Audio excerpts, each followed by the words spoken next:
Assalamualaikum warahmatullahi wabarakatuh. Jumpa lagi dengan saya, Uwais Anis Hairuman, Bapak dan Ibu sekalian. Perkenankan pada kesempatan kali ini saya ingin berbagi dengan Bapak dan Ibu sekalian tentang bagaimana menerapkan Merdeka Belajar dalam konteks pembelajaran daring. Nah, mengapa ini penting Bapak dan Ibu sekalian? Karena sekarang ini di satu sisi kita berbicara bagaimana merdeka belajar itu bisa diterapkan dan di sisi lain karena pandemi COVID-19 pembelajaran kita sampai saat ini salah satu alternatif yang bisa dilakukan adalah dengan melakukan pembelajaran jarak jauh dan sebenarnya pembelajaran jarak jauh tidak harus daring. Tapi dalam konteks ini pembelajaran jarak jauh memang bisa dilakukan daring maupun secara luring. Tapi dalam konteks ini saya ingin berbicara tentang bagaimana melaksanakan pembelajaran daring yang menerapkan merdeka belajar. Nah, dalam video ini saya ingin memperkenalkan dua model pembelajaran dan bagaimana menerapkannya dalam konteks pembelajaran khususnya untuk pembelajaran di men atau dikdas men lah kira-kira seperti itu ya, pendidikan dasar dan menengah. Oleh karena itu mari kita lihat Bapak dan Ibu sekalian.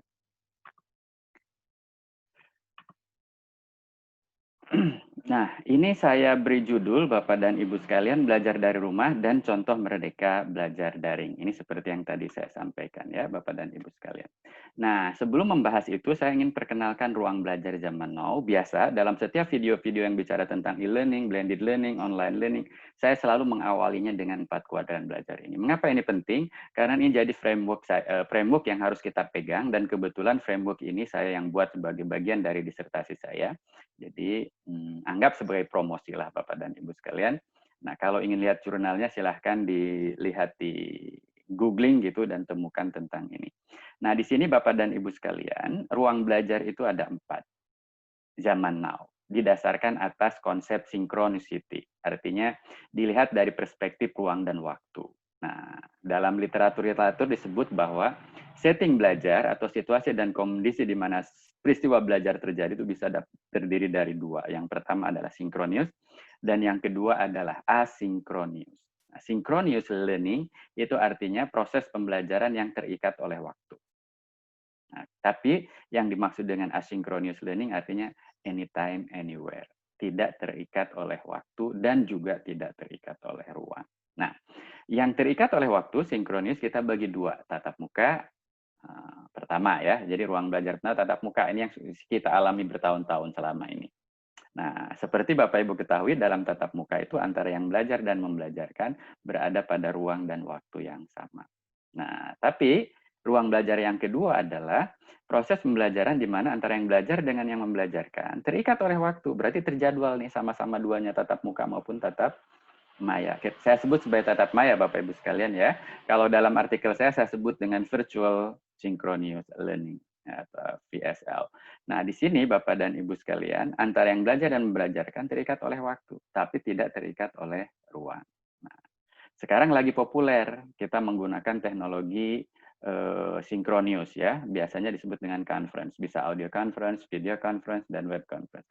Nah, yang populer sekarang ini adalah web-based conference. Ya.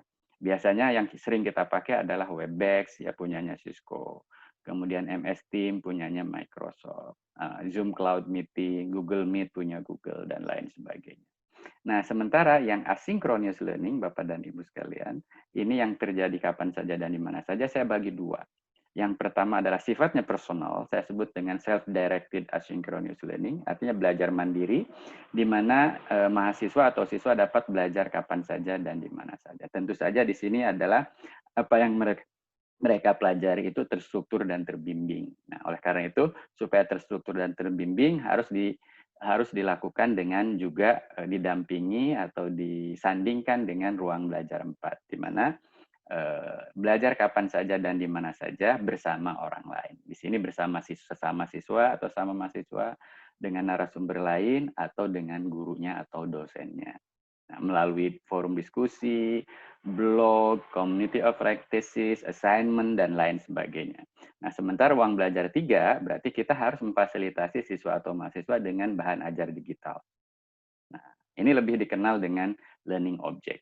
Di antaranya adalah audio, video, animasi, simulasi, atau augmented reality, virtual reality, atau virtual lab, dan lain sebagainya, gitu ya, supaya bisa mereka pelajari. Nah, gitu ya. Nah, cuman ada kelemahannya Bapak dan Ibu sekalian. Dalam ruang belajar 3, hanya memungkinkan mahasiswa atau siswa berinteraksi dengan konten. Hanya memungkinkan siswa atau mahasiswa berinteraksi dengan sistem atau komputer. Nah, gitu ya.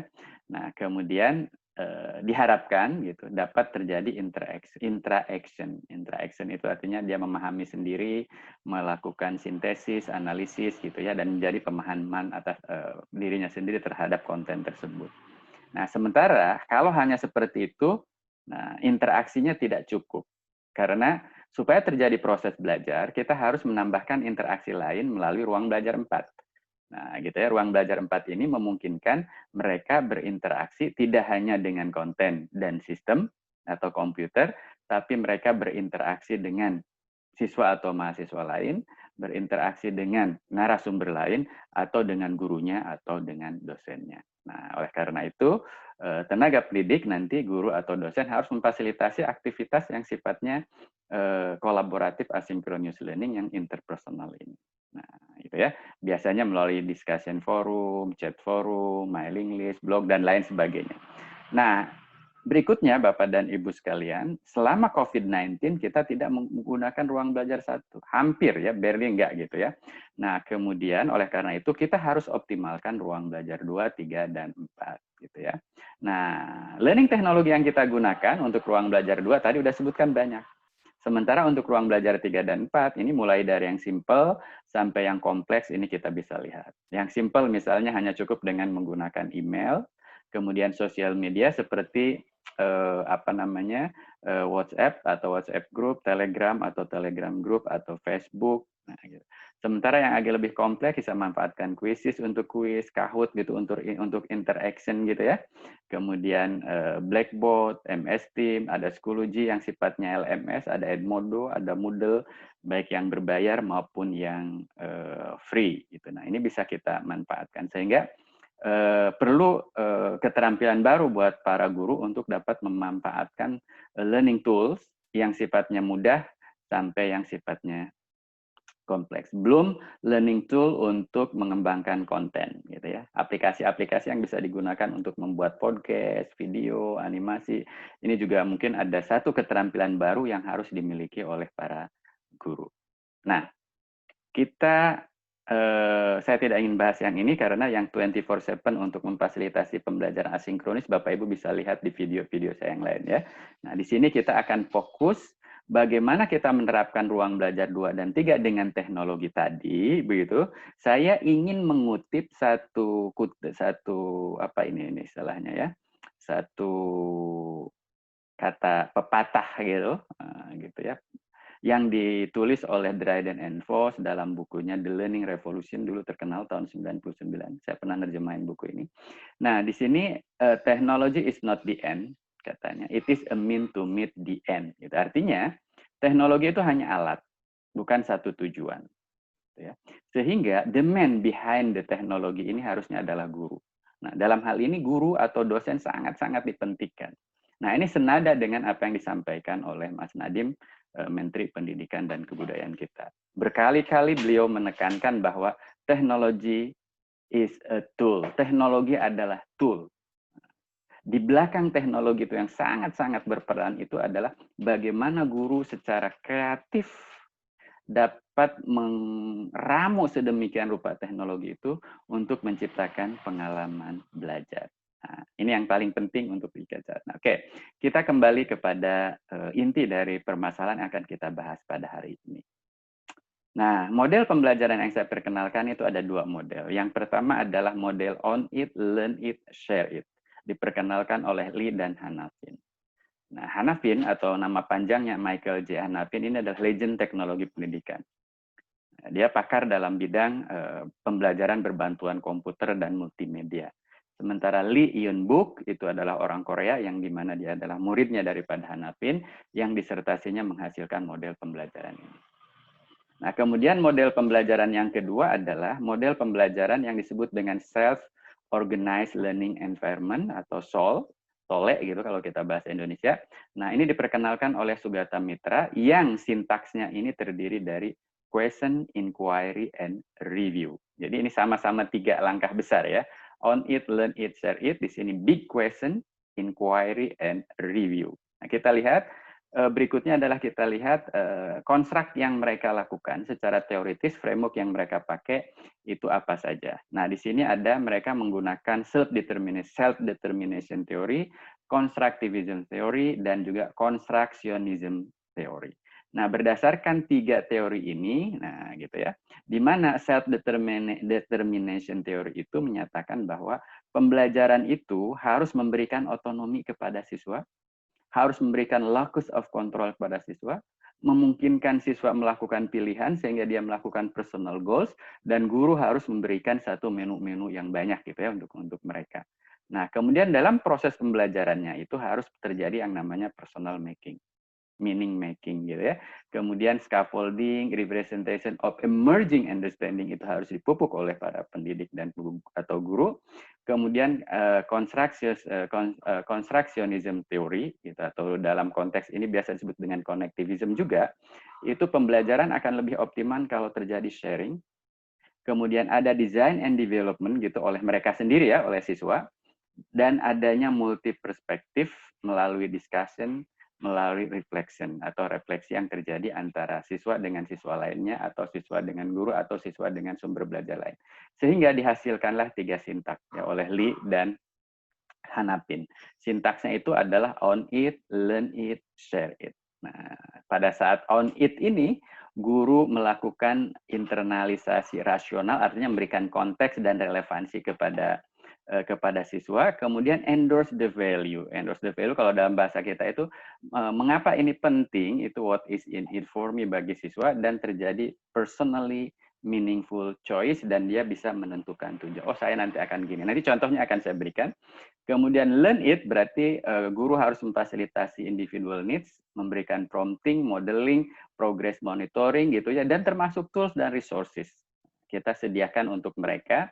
Nah, setelah itu untuk mendorong terjadinya share it gitu ya, adanya artifact generation, jadi menghasilkan satu prakarsa dan karya yang secara kreatif dihasilkan oleh siswa, dan syukur-syukur itu adalah autentik begitu ya, dan berhasil memperolehnya itu dari audiens yang autentik juga, dan diupayakan terjadi peer review dan bisa mempublishnya. Tentu saja mempublishnya juga secara daring ya gitu ya, bisa melalui sosial media dan lain sebagainya. Nah, kemudian akhirnya gitu Lee dan Hanapin ini menghasilkan 3 langkah-langkah yang lebih khusus dari 3 sintak tersebut. Nah, gitu ya. Nah, ini langkah-langkah yang harus dilakukan adalah seperti ini.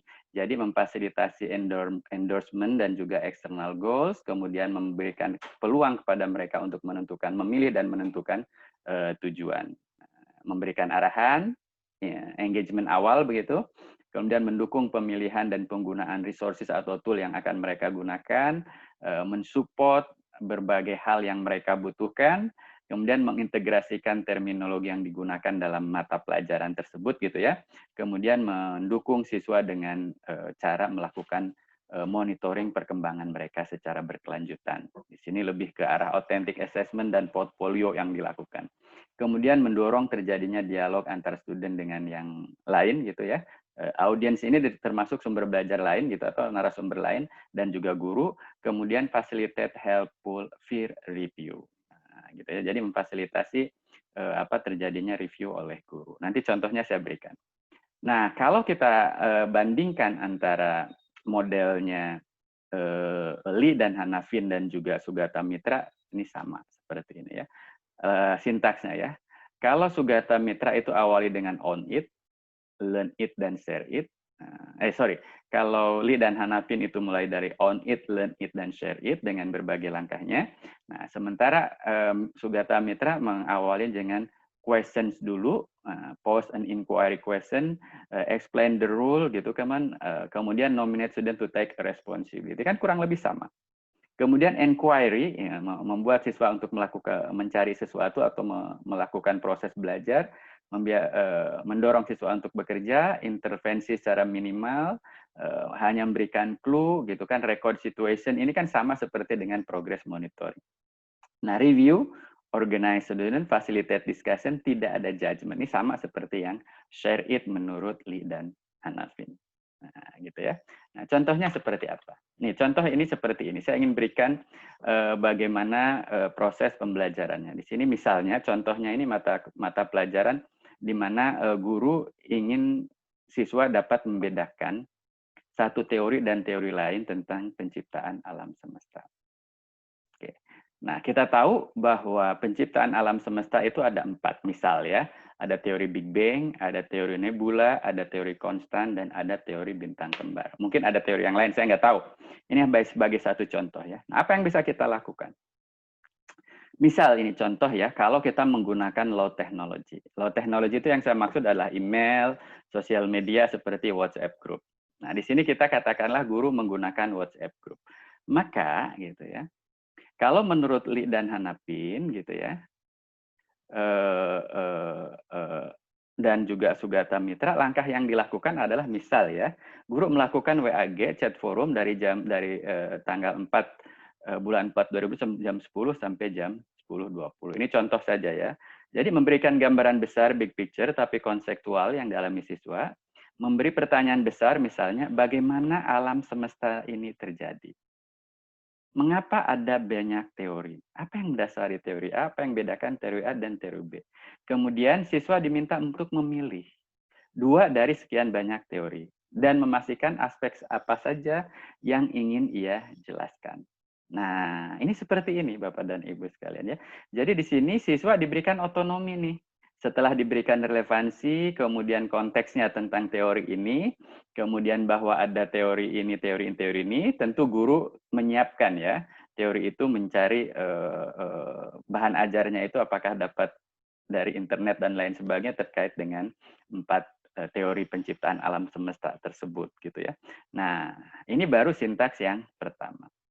Kemudian berikutnya Bapak Ibu sekalian gitu ya, dengan menggunakan WAG tersebut gitu ya. Nah, internalize the rational, endorse the value, personal meaningful choice dan lain sebagainya. Nah, di sini guru menggunakan sama ya seperti tadi ya. Nah, jadi di sini guru menggunakan WAG ya untuk hal ini gitu ya. Ini untuk yang low technology. Nah, kemudian langkah berikutnya adalah sintaks yang kedua itu adalah learn it. Kalau menurut Sugata Mitra itu inquiry. Nah, jangan lihat yang kiri lah, kadang udah jelaskan, kita lihat yang kanan saja. Berarti memantau selama 40 menit melalui WhatsApp group. Kemudian memberi clue tanpa intervensi. Memberi pertanyaan elaborasi, kemudian memberikan link sumber belajar relevan sesuai dengan kebutuhan individu, misalnya membuat catatan terhadap perkembangan yang terjadi. Nah, nanti linknya misalnya kita carikan nih. Kalau Anda anak-anak itu ngambilnya Big Bang dan juga konstan teori gitu, teori konstan gitu ya, dan Big Bang, nah, kita tunjukkan ada di sini, atau kita minta mereka untuk mencari dengan keyword tertentu gitu ya. Kemudian membuat catatan, memberi otonomi kepada saya untuk menyajikan hasil dengan cara masing-masing. Nah, di sini kita berikan otonomi. Ada yang bisa senangnya menyanyi, mereka suruh buat dalam lagu. Atau kalau kelompok gitu, salah satu kelompok ada senangnya gambar, mereka suruh buat dalam bentuk gambar. Nanti yang lain akan menjelaskan gitu ya. Kemudian ada yang bikin mind map, atau bikin podcast, atau mungkin bikin vlog gitu, kira-kira anak-anak itu dalam konteks tertentu, atau meme, gambar, dan lain sebagainya. Ini penting ya.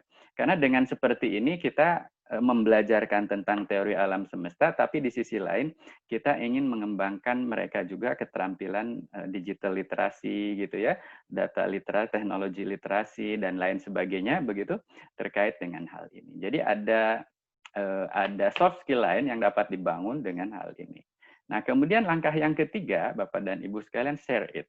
Nah, share it ini kalau menurut Lee dan Hanafin itu ada artifact generation, ada authentic audience, ada peer review, ada web publication.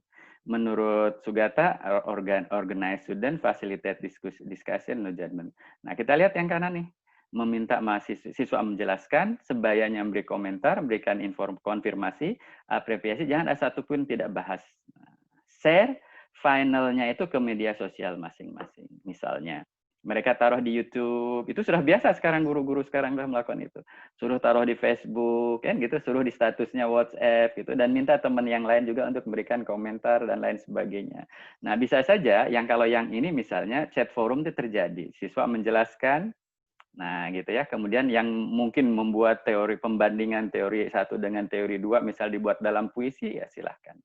Misalnya kelompok satu bikin puisi ya, seperti ini. Big Bang, karya Haeruman. Tahukah Anda, dunia ini dahulunya satu. Tiba-tiba bang, maka pecahlah. Nah, gitu kira-kira seperti itu. Nah, bisa saja seperti itu, kemudian siswa itu merekam, kemudian dalam WhatsApp group itu dibagikan hasil rekamannya. Nah, kemudian chat forum selama dari jam sekian dan sekian ini untuk mendiskusikan ini dengan siswa yang lain. Coba Bapak Ibu bayangkan, kalau share it itu dilakukan oleh Bapak dan Ibu sekalian, Bapak Ibu menggunakan WhatsApp group, Bapak Ibu menjelaskan dan menginginkan. Tapi di sini kelihatan betul bahwa student center learning. Nah, Bapak dan Ibu sekalian, kalau menggunakan high technology seperti apa? Sama Bapak Ibu sekalian.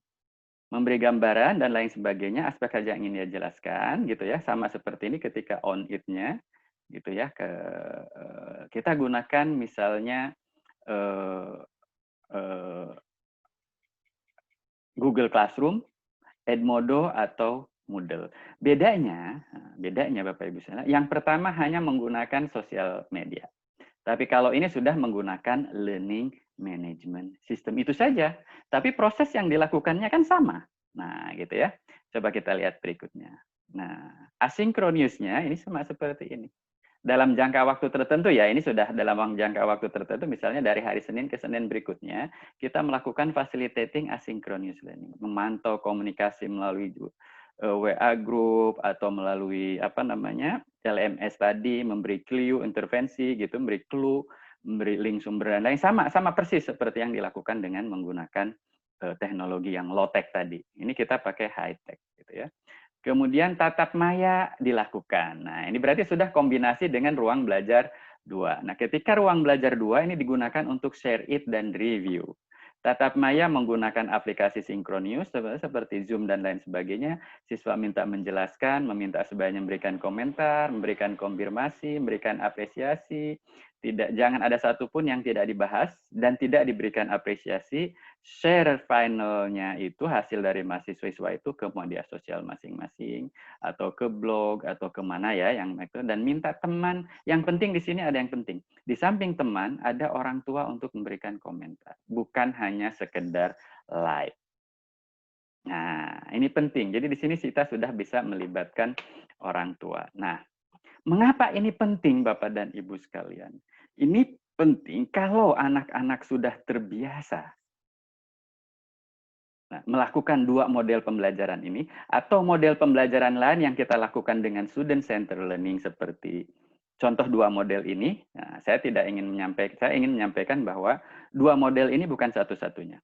Ada banyak model, sejauh student center active learning seperti dalam dua model ini, maka ini adalah contoh merdeka belajar menurut perspektif teknologi pendidikan atau teknologi pembelajaran. Dan ini dapat membangun generasi mandiri.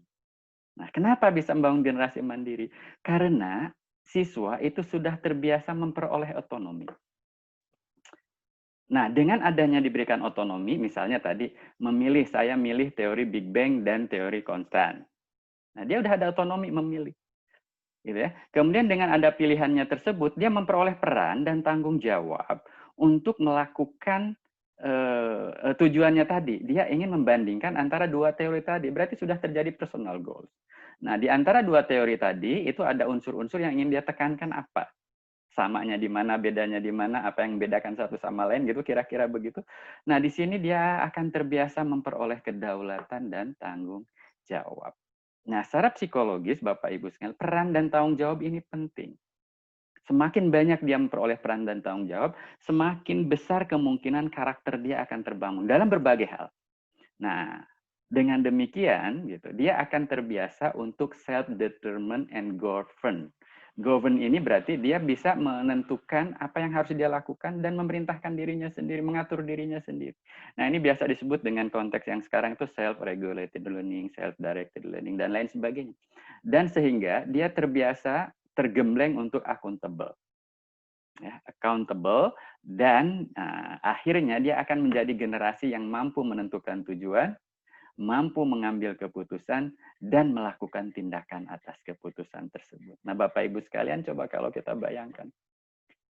Di sekolah, dia sering mendapatkan peran dan tanggung jawab dan memperoleh otonomi untuk melakukan itu. Kemudian di rumah, misalnya di rumah, dia juga sering memperoleh peran dan tanggung jawab. Dan dia bisa punya otonomi untuk melakukan ini, sehingga dia merasa berdaulat, tanggung jawab, gitu ya. Dan dia bisa mengatur dirinya sendiri, gitu ya. Dan juga accountable terhadap yang dilakukan, sehingga anak ini terbiasa untuk menentukan tujuan, mengambil keputusan, dan mengambil tindakan. Nah, kalau ini terjadi, Bapak dan Ibu sekalian, maka bonus demografi yang dimiliki oleh Indonesia di tahun 2000 sekian, 2030, 2045 gitu ya. Nah, ini akan tercapai. Tapi kalau pembelajarannya tidak seperti ini Bapak Ibu sekalian, maka sudah bukan bonus lagi demografi itu, malah menjadi petaka demografi. Nah, oleh karena itu Bapak dan Ibu sekalian, saya ingin mengajak pada para tenaga pendidik, guru dan dosen dimanapun, coba untuk memahami ini dan kita terapkan di sekolah. Nah, bagi para orang tua di rumah, maka saya ingin menyarankan bahwa konstruksionis teori dan lain sebagainya bisa diterapkan di rumah. Dengan cara apa? Dengan cara banyak-banyak memberikan peran dan tanggung jawab kepada anak-anak kita. Contoh sederhana adalah peran dan tanggung jawab ngurus kamarnya sendiri, peran dan tanggung jawab ngurus motor atau sepedanya sendiri, peran dan tanggung jawab dalam berbagai hal dari aktivitas yang dilakukan di rumah, menjaga adiknya dan lain sebagainya. Itu yang penting untuk saya sampaikan. Sehingga ini kalau Dryden and Voss itu adalah technology is not the end, it is a mean to meet the end. Nah, saya ingin tutup dengan bahasa Sunda Bapak dan Ibu sekalian atau bahasa orang Kulon, nah gitu ya. It is not about technology. Nah, lengkapnya ini, it is not merely about technology, but it is about creating learning experiences with technology. Terima kasih. Bapak dan Ibu sekalian, mudah-mudahan dua model dan contoh ini dapat bermanfaat untuk Bapak dan Ibu sekalian, sehingga Merdeka Belajar dapat kita terapkan dalam konteks pembelajaran daring. Gitu ya. Nah, mudah-mudahan ini bermanfaat untuk Bapak dan Ibu sekalian. Terima kasih saya ingin sampaikan sekali lagi. Billahi taufiq wal hidayah. Assalamualaikum warahmatullahi wabarakatuh.